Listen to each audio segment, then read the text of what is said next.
fresh, healthy, delicious and affordable pasta, all homemade. Hey everyone, that's right, I am normally here teaching you GCSE and A-level biology, but today we're taking a break from enzymes and cell division for something way more delicious. Welcome to Miss Estruch Chefology, where I'm taking a break from teaching you biology and instead teaching you to cook proper, tasty and healthy meals that you can do at university so easily without breaking that student loan budget. And my special guest, because I'm not going to be doing this by myself, is Chef Alex. Not a real chef, but he does the chopping so I don't have to. Plus, they let him know I said this because I hate to admit it to him, but he's a way better chef than me. How to make a delicious homemade pasta sauce with pasta. This is a uni essential. It's easy, it's comforting, it's cheap, but we are going to do it properly. This version uses fresh ingredients to make a homemade sauce that is healthy, flavor packed, and much better than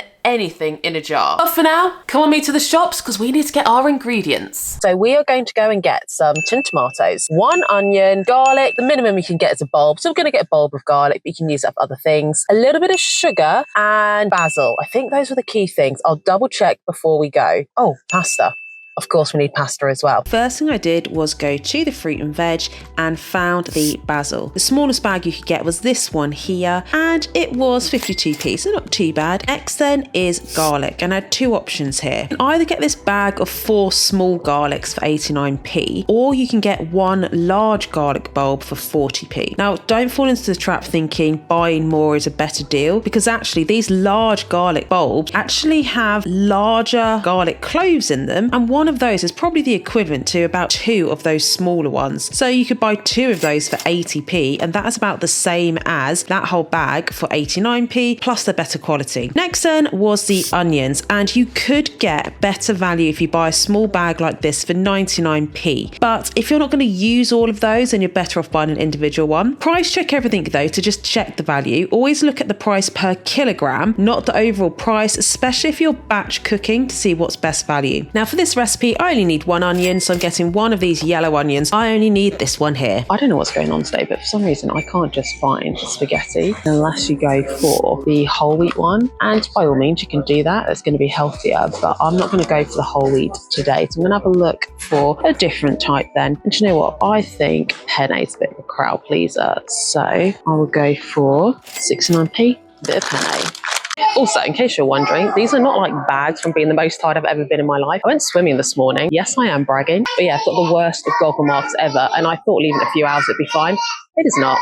Next on the list is sugar, and you might consider sugar as one of your store-covered staples anyway, so you might have it, but I am going to pick a bag just so you can get an idea of the full cost. So I don't actually need that much sugar for this recipe, so I'm just going to go for the smallest bag of £1. I am assuming you've already got oil as a store-covered staple. If you don't, that is something you're going to need for every bit of cooking. Different oils, different purposes, but as you can see, most of them here are your olive oils. It is expensive. That is going to be your most expensive ingredient. I'm not buying it today though, because I'm assuming you've got it. So if you aren't really sure what I mean by store-covered staple, it's the ingredients that you're going to use repeatedly for loads of recipes that everyone should just have in stock. One ingredient is our tomatoes, and you've got so many options here. Obviously, if you want to go for really, really cheap, you can get them 45p. However, for slightly more money, you could get a higher quality one. But I'm going to go with what Jamie Oliver taught me. And whenever you've got an option of finely chopped tomatoes versus peeled plum tomatoes, always go for the plum ones, because you've then got the entire tomato that you crush yourself, which means you know you've got more of the original ingredient. Whereas when they do it with the chopped tomatoes, they often put in a bit more water to bulk it out so they get more money. That means you get less flavour. There are higher end ones, and my top recommendation is, if you are really out to impress, go for Mutti. They taste so much better. So that is all the ingredients bought, and let's go back and start cooking. Before handling any of the food, wash your hands with soap. They are filthy. Make sure to use the soap, as this removes microbes, and we do not want you making yourself or others that you might be cooking for sick from eating your food. We begin our food prep by cutting the onions. Have your fingers bent to guide the knife and to prevent the knife from slipping and therefore potentially cutting yourself. Do not use your other hand to push from above.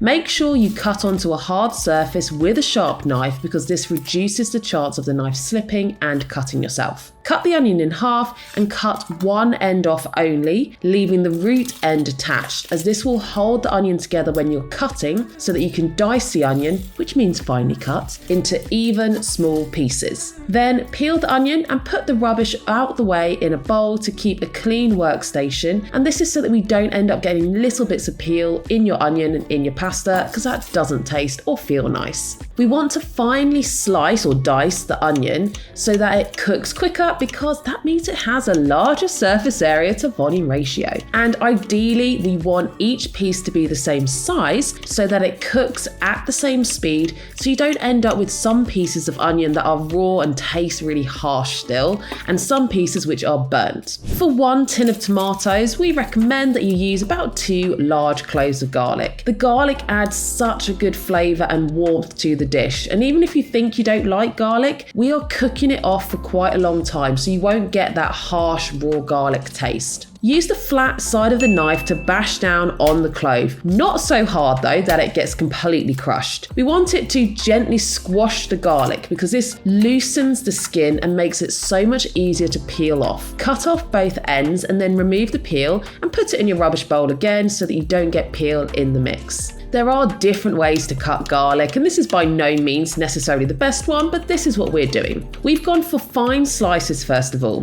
Then you pile up your slices and finely slice again in the other direction and repeat once more until you get these small cubes. You could also buy yourself a garlic crusher if you want, but we're trying to keep the cost down here. And the garlic crusher can make it very, very fine, almost like a paste. And if you do go for that, you need to cook it for hardly any time at all before it burns. Next, put that chopped onion and garlic in a bowl out the way, ready to use. I'd give your chopping board a little rinse with water just to remove any leftover pieces of garlic or onion before we then cut the basil. Pick off around 7 to 10 basil leaves, but don't use the stalks because those don't have as much flavour in them. Then, to keep the rest of the basil fresher for longer when you want to use it another time, wrap the basil up in a piece of kitchen roll that you've added water to make it damp. This keeps the basil, and in particular the leaves, fresher and unwilted for longer. And the science of this is it creates a more humid environment, therefore it reduces the water potential, so less transpiration from the leaves is happening, but it also provides water to replace any water that does transpire. And this could buy you an extra 5 to 7 days of freshness, and therefore preventing you from having to buy another bag of basil. To cut the basil, pile up the leaves and then roll them up. This makes it quicker, easier and neater to then slice them. Turn the leaves 90 degrees and slice them again. Now you can have larger pieces of basil like this, or you can cut it really fine. Try both ways and see what you prefer. We've gone for very fine so that the basil flavour is more even throughout the sauce, rather than getting bigger chunks in your mouth in one go.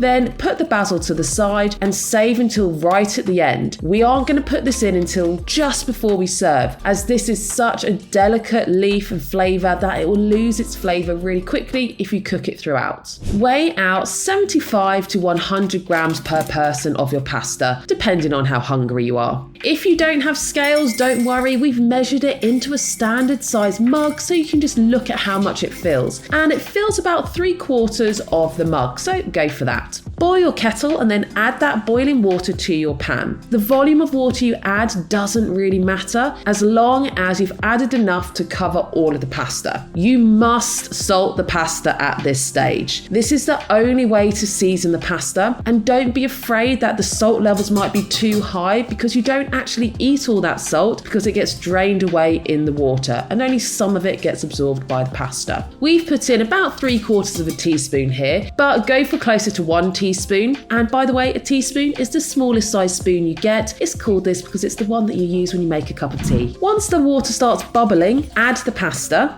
give it a stir to stop the pasta sticking to the bottom, and then place the lid on top. This will stop loads of water from evaporating and the steam making the room very, very humid, and also it can save you energy because if you put a lid on, you're trapping that heat. That means you can turn the heat down and therefore you're saving energy and essential money. Make sure you do turn the heat down though, because otherwise it will start to boil over. And if it does start to boil over, don't panic, just lift the lid up, turn the heat down, and then you can place the lid back on. It will probably take about 9 minutes to cook the pasta, but we're going to talk about that later, how you can make sure it is definitely cooked. Now we're ready to heat up our pan that we're going to make the sauce in. Place an empty pan on the heat. We've got a stainless steel one here because it helps with the washing up. They're long lasting, they are a bit pricier, but it is a good investment. We want the pan to be hot before we add the cooking oil and any food. The way that you can check if your pan is hot enough is hover your hand above the pan. Do not touch it though, because obviously you will burn yourself, but hover it above and you'll be able to feel the heat radiating when it's hot enough. Also, if you want a really cool science trick to test if it's hot enough, try this. When the pan is hot enough, sprinkle a little bit of water off your fingers into the stainless steel pan, and instead of the water just sizzling and evaporating away, it starts to roll around. This is known as the Leidenfrost effect. When water is dropped onto a surface significantly hotter than its boiling point, it vaporizes instantly, creating a layer of steam that acts like a cushion. And this layer of vapor insulates the water droplet, preventing it from rapidly boiling, and instead it hovers and dances around like that. Now we can see it's hot enough. We're going to add a good glug of oil.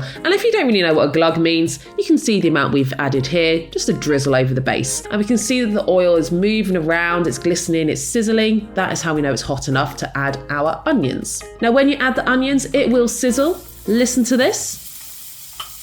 If it does sound quite loud and aggressive, like our sizzle is here, turn the heat down so that the onions don't go brown and burn, ending up with a really horrible bitter taste at the end. Give the onions the odd stir to stop them sticking and burning, but you don't have to constantly stir. We want that heat energy from the pan to transfer into the onions so that they cook. And if we're stirring constantly, this stops that from happening. It should take about 5 minutes for the onions to cook and become softer and sweeter in taste. Salt your food as you go so that the food can absorb into the food rather than throwing it all in at the end. But add small little sprinkles as you go. It's better to undersalt so that you can then add more later if you want, because if you add too much, you can't undo that. Stir every so often for the next 5 minutes. Add the garlic after the onion has been cooking for about 3 minutes. Garlic doesn't take as long to cook. You should smell the garlic after 20 seconds of adding it. Garlic can burn very quickly though, which is why we don't add it until this stage when the onion is nearly cooked. Next, we add the whole tin of tomatoes to the pan.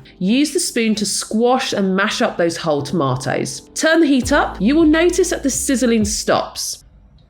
This is because you've added cold tomatoes to the pan and that makes the temperature drop. So you will need to temporarily turn the heat up to get the sauce bubbling and cooking through. But when you're at that stage, you can then turn it back down again. To balance out the flavour of the tomatoes, we're going to add half a teaspoon of sugar. We can taste it again nearer the end, and if you still feel it tastes a little bit bitter from those tomatoes, you can add a tiny bit more sugar. Next then, we need to reduce the sauce. What that means is gently cooking it so that the water within the sauce is going to evaporate. Because within that tin of tomatoes, there is liquid, and that liquid is water with the tomatoes. This stage is really important because it's how you end up with a thicker sauce that will cover all of the pasta, but also a more concentrated, rich and intense flavour. Keep the sauce bubbling and give it an occasional stir to prevent it sticking and burning to the bottom of the pan. We ended up cooking this sauce for 10 minutes to reduce the amount of liquid in it and to get to the stage it was thick enough and rich enough. So go for 10 minutes. Once our sauce was thick enough, we also tasted the sauce at this point to see if it needed any more salt or sugar. And we did actually add a little bit more sugar and a little bit more salt, as you can see here. Once 9 minutes have passed, we can then see, is the pasta cooked? The way to test if the pasta is cooked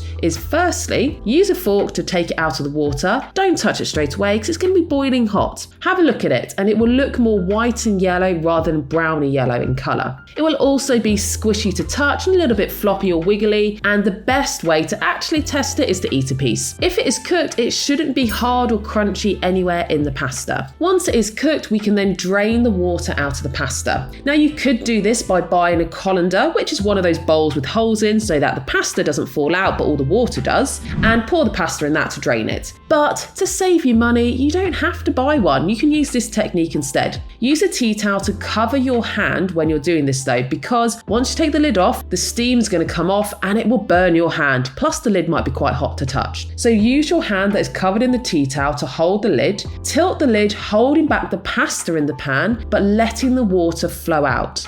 We recommend that you keep 1 cup of pasta water that you can add into the sauce at the end just in case it accidentally becomes too thick. And then you can add a bit of this pasta water to make it thinner. And the reason that we'd use pasta water rather than water from the tap is this pasta water is seasoned with salt, and also some of the starch from the pasta will be in the water. And that means using this water instead of tap water will give your sauce a nicer flavour and a smoother texture. We can see the sauce is ready and reduced enough, meaning enough water has evaporated, because when we use the spoon to move the sauce around, the sauce doesn't really move much, it stays put, rather than it being really wet and sloshy. So we can now add the drained pasta to the pan with the sauce and stir it all together. We turn the heat off at this point, and the residual heat in the pan will keep everything warm. Mix so that the pasta looks nicely coated, and then it's not until this stage that we finally add our basil. Don't add it any earlier though, as the cooking will destroy the flavour of the basil. And finally, we are ready to serve.